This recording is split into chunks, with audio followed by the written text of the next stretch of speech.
Orange movie అంటే మీలో ఎంతమందికి ఇష్టం? ఇప్పుడు ఆ మూవీ మళ్ళీ రిలీజ్ అయితే అవుతుంది. అవును, ఈ ఫిబ్రవరి 7వ తారీఖు వ్యాలంటైన్స్ డే కదా! ఆ రోజైతే స్పెషల్ షోస్ అయితే వేయబోతున్నారు. అండ్ ఈ మూవీలో ఒక్కొక్క సాంగ్ అయితే ఒక్కొక్క డైమండ్ లా ఉంటదన్నమాట. అండ్ రామ్ చరణ్ గారి లుక్స్ కానీ, ఆ డాన్స్ కానీ, ఆ లవ్ స్టోరీ, ఆ కొంతకాలమే లవ్ బాగుంటదనే స్టోరీ అప్పట్లో ఎవరికి ఎక్కలేదు కానీ ఇప్పుడు కల్ట్ క్లాసిక్ మూవీ అంటున్నారు. అండ్ ఇప్పటికే 2 సార్లు అయితే రిలీజ్ అయితే అయిపోయింది ఆల్రెడీ.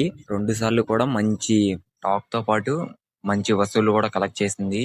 అండ్ ఈ థర్డ్ టైమ్ లో ఎలా పర్ఫార్మ్ చేస్తుందో చూడాలి మరి. అండ్ రామ్ చరణ్ గారికి వన్ ఆఫ్ ద ఫ్యాన్స్ లో సగం మందికి one of the favourite movie. నా ఫేవరెట్ మూవీ కూడా ఆరెంజ్ వన్ ఆఫ్ ద.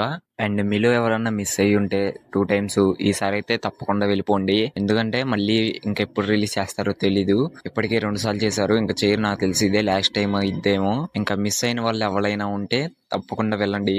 అసలు ఒక్కొక్క సాంగ్ వస్తుంటే చెవులలోకి అలా తేనె పోసినట్టు అలా ఉంటది. నైస్ ఫీలింగ్, మంచి వైబ్స్ తో డాన్స్ చేయొచ్చు. అండ్ అప్పట్లో ఫ్లాప్ అయింది మూవీ తెలిసిందే. డిజాస్టర్ టాక్ తో ఘోరంగా అప్పుల పాలైతే చేసింది నాగబాబు గారిని.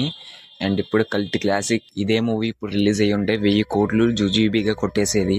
మరి మీరు వెళ్తారా వెళ్ళరో కామెంట్ చేసేసి మన ఛానల్ ని సబ్స్క్రైబ్ చేసుకోండి. Thank you.